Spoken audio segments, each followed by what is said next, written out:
संविधानलाई अझै संशोधन गरेर सबै जात जाति भाषा भाषी क्षेत्र वर्ग समुदायलाई अझै एकताबद्ध गर्नु छ। तर्फ नयाँ एकता, संविधान सभाको निम्ति सङ्घर्ष, संघीय गणतन्त्रको निम्ति सङ्घर्ष र एउटा नयाँ समृद्ध नेपाल निर्माणको निम्ति सङ्घर्ष गर्ने एउटा नयाँ सङ्कल्पको आधारशिला खडा गर्यो। म आजको दिन 27औं जनयुद्ध दिवसको सन्दर्भमा यो कुरालाई म विशेष जोड गरेर भन्न चाहन्छु, नयाँ राष्ट्रिय एकता कायम भएको हो। राखिएका प्रावधानहरू, जनपक्षीय प्रावधानलाई अझ परिमार्जन गर्ने सङ्कल्प सहित हामीले अगाडि जानु छ। आजको दिनले हामी सबैलाई र अहिले जुन गठबन्धनको स्थिति, सरकारको स्थिति छ र हामी त्यो मार्फत फेरि एउटा नयाँ निर्वाचनको प्रक्रियामा प्रवेश गर्ने र संविधानलाई, जनताका अधिकारलाई अझ विकसित र परिमार्जन गर्ने प्रक्रियामा छौं। यदि कसैले कुनै एउटा परियोजनासँग सम्बन्धित गराएर गठबन्धनको भाग्य र भविष्य बारे सोध्छ भने त्यसको हाम्रो ऐतिहासिक धरातल भत्काउने जस्तै हुन जान्छ। यसरी चल्ने गरेको राज्यको ठाउँमा अब सबै तह तबकाको प्रतिनिधित्व हुने कम्तीमा नयाँ राष्ट्रिय एकताको आधारशिला खडा भयो। यो पूर्ण भयो भनेर हामीले कहिले पनि भनेका छैनौं। यसलाई अझ विकसित गर्नु छ, यसलाई अझै परिमार्जित गर्नु छ, संविधानलाई अझै संशोधन गरेर सबै जात जाति भाषा भाषी क्षेत्र वर्ग समुदायलाई अझै एकताबद्ध गर्नु छ। तर इतिहासको सामन्ती युगको हिजोको अवस्था र आजको गणतन्त्रको युगको अवस्थामा नयाँ राष्ट्रिय एकता, नयाँ संविधानले कायम गरेकै छ।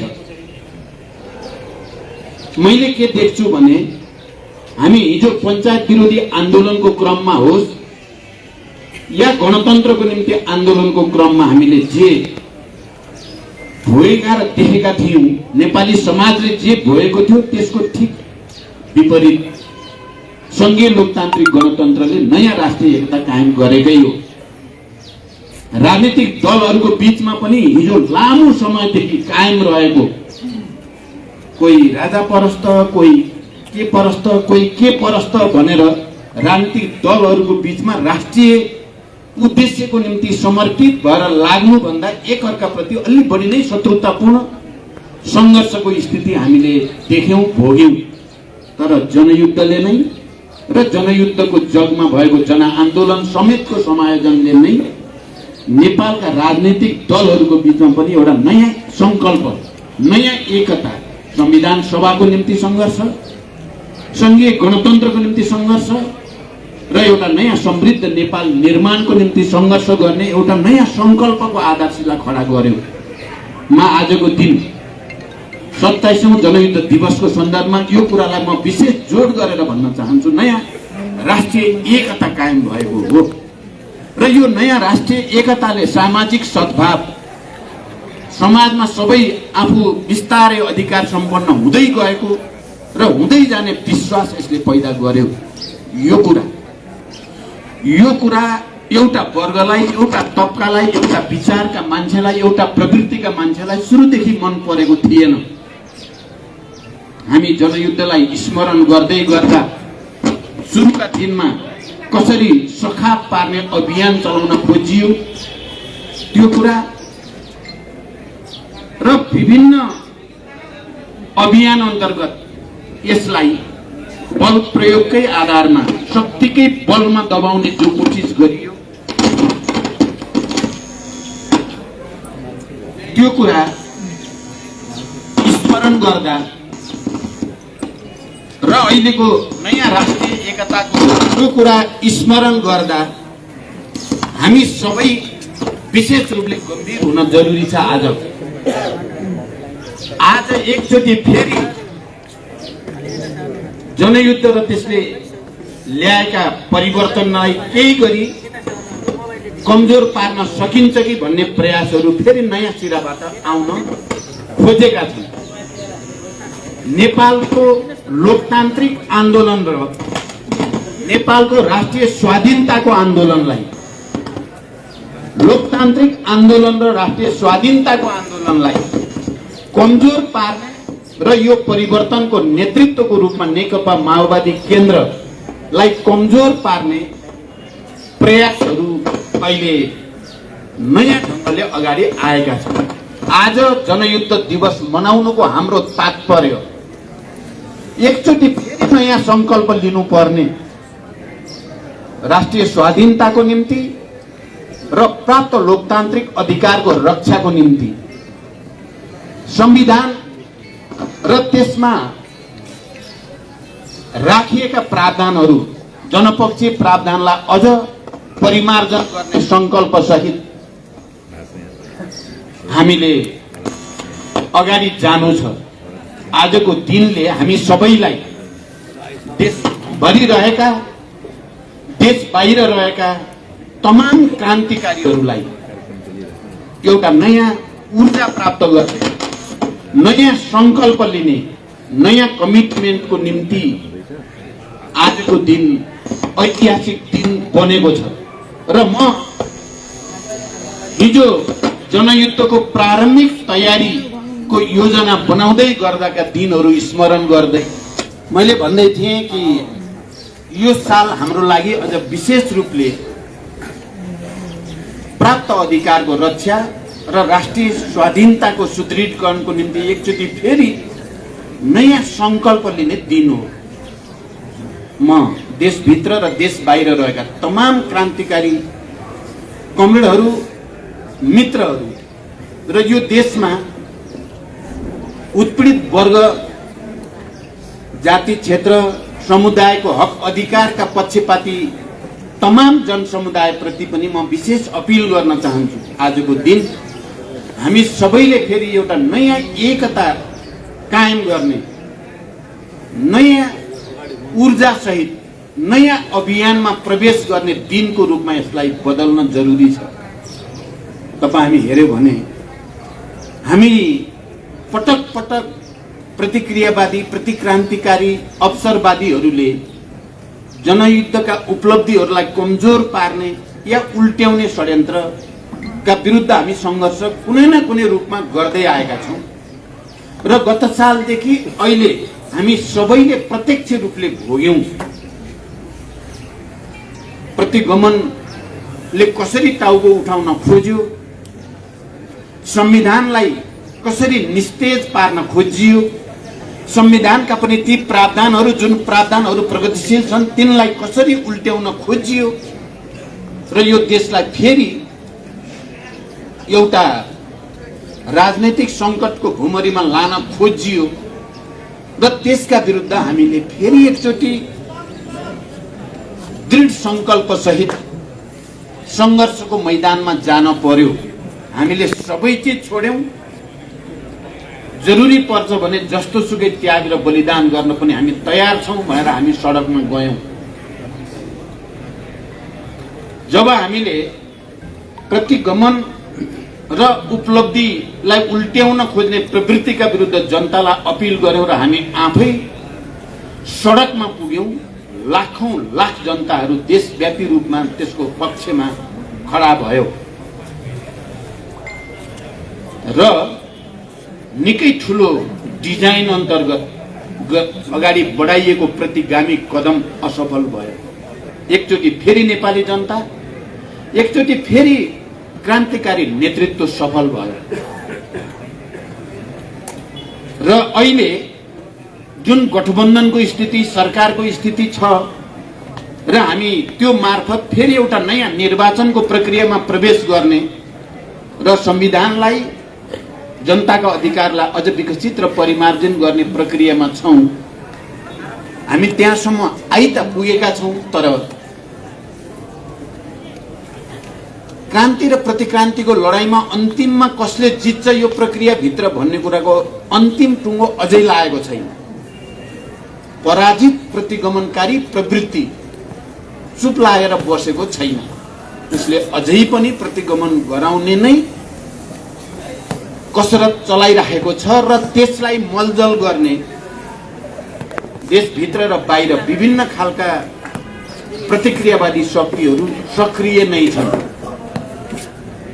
अहिले कुनै तरिकाले प्रतिगमन विरोधी आन्दोलनका कारण त्यो प्रक्रियाबाट पैदा भएको यो गठबन्धनलाई टुटाउनको निम्ति, यो सरकारलाई गिराउनको निम्ति, निर्वाचन प्रक्रियालाई बिथोल्नको निम्ति अनेक खालका प्रपञ्चहरू छन्,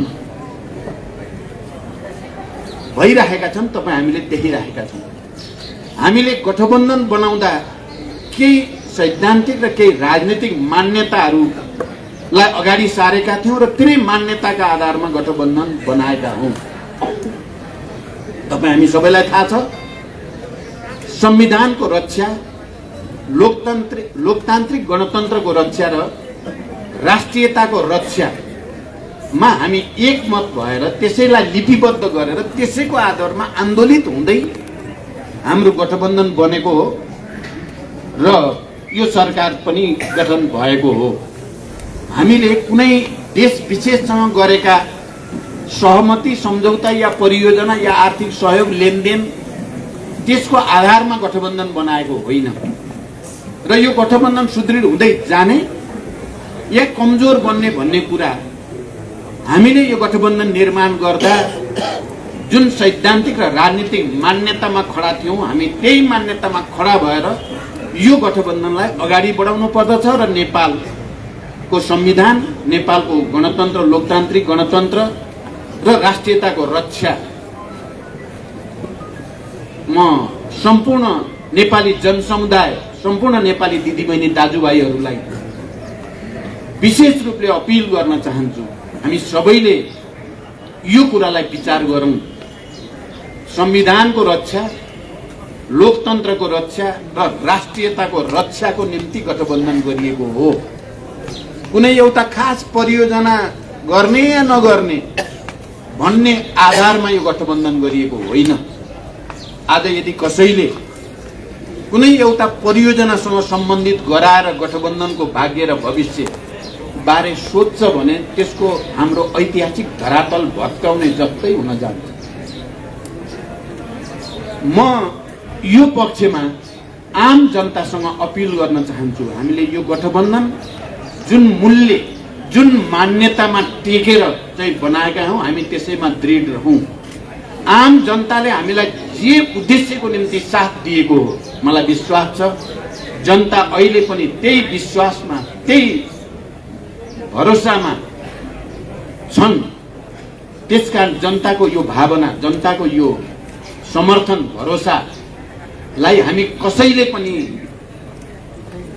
मिनिमाइज गर्न हुँदैन। हामी सबैले त्यसलाई उच्च सम्मान गर्नुपर्दछ र त्यसको जनताको त्यो मर्म र भावना अन्तर्गत नै अरू सबै परिघटनाहरू हुन्छन्, राख्नुपर्छ भनेर म विशेष रूपले भन्न चाहन्छु। म जाँदा जाँदै अब धेरै लामो व्याख्या गर्न सम्भव पनि छैन, समय पनि छैन।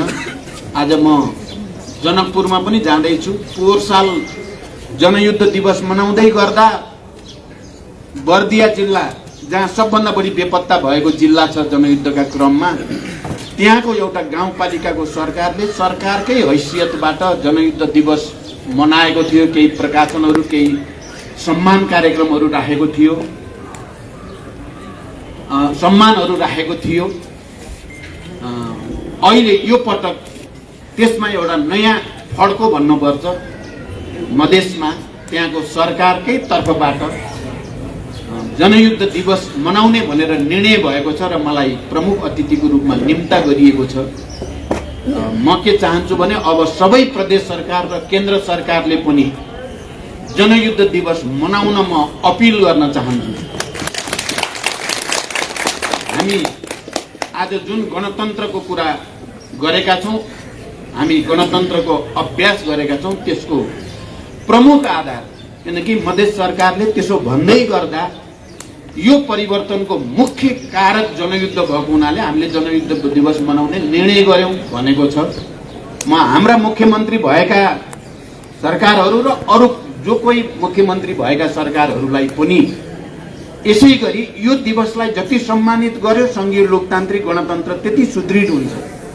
यो दिवसलाई जति कमजोर पार्यो यो संविधान र परिवर्तन, लोकतन्त्र र गणतन्त्र जनताका सबै उत्पीडित वर्ग, जाति, क्षेत्र, समुदायका हक अधिकारहरू त्यसरी नै खोजिँदै जान्छन्। त्यसकारण यसको अन्तर सम्बन्ध अलि गहिरो छ, ठुलो छ, रणनैतिक छ भनेर म भन्न चाहन्छु। र छिटै केन्द्रबाट पनि त्यो होस हुनेछ भनेर पनि म विश्वास व्यक्त गर्न चाहन्छु। सुरुदेखि म अब अन्तिममा एउटा पक्षतिर सबैको ध्यान आकर्षित गरेर मेरो भनाइ टुङ्ग्याउन चाहन्छु। सुरुदेखि जति बेला हामीले जनयुद्धको ऐतिहासिक पहल गर्यौं त्यो दिनदेखि नै यो पार्टीलाई, यो आन्दोलनलाई, यो नेतृत्वलाई, यो विचारलाई कमजोर पार्ने अनेक षड्यन्त्रहरू भए हामीले सामना गर्यौं र त्यसको पराकाष्ठाका रूपमा ठुलठुला नरसंहारहरू, गाउँ गाउँमा बलात्कार, हत्या, हिंसाका विभीषिकाहरू हामीले नजिकबाट हेर्यौं, देख्यौं, भोग्यौं र नेतृत्वलाई सम्पूर्ण रूपले सखाप पार्ने भनेर टाउको काट्ने, झोलामा ल्याउने कुराहरू पनि हामीले देख्यौं, सुन्यौं, भोग्यौं। तर आम नेपाली जनताको साथ समर्थनले गर्दा, जनताको एउटा प्रतिबद्धता आन्दोलनप्रति, क्रान्तिप्रति, त्याग र बलिदानप्रति प्रतिबद्धताले गर्दा हामी एउटा ठुलो राजनीतिक परिवर्तनको कारक सहित हामी यहाँ छौं, यहाँ आइपुग्यौं। कसैले रोक्न सकेन। हामीलाई कसैले दया माया गरेर चाहिँ संघीय गणतन्त्रमा ल्याएको होइन। हामीले त्याग र बलिदानका अनगिन्ती कीर्तिमानहरू कायम गरेर हजारौं हजार शहीदहरूको, बेपत्ता योद्धाहरूको बलिदान र तमाम क्रान्तिकारी कम्युनिस्टहरूको एकताबद्ध पहलको कारणले हामी आज यहाँ छौं। अहिले पनि त्यो संघर्ष चाहिँ भिन्न रूपमा जारी नै छ। अहिले पनि यो परिवर्तन र उपलब्धि उल्ट्याउनको लागि नेतृत्वलाई के गरी बदनाम गर्न सकिन्छ,